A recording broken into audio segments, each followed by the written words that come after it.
announcement from the National Weather Service in Great Falls. For the following counties, in Montana, Choteau, Fergus, and Judith Basin, the National Weather Service in Great Falls has issued a severe thunderstorm warning for north central Judith Basin County in central Montana, western Fergus County in central Montana, southeastern Choteau County in north central Montana, until 6:45 p.m. Mountain Daylight Time.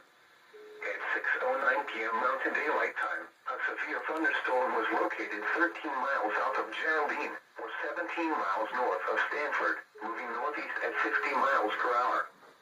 Hazard, 60 miles per hour wind gusts and quarter-size hail. Source, radar indicated. Impact, hail damage to vehicles is expected. Expect wind damage to roofs, siding, and trees. Locations impacted include Square Butte and Coffee Creek.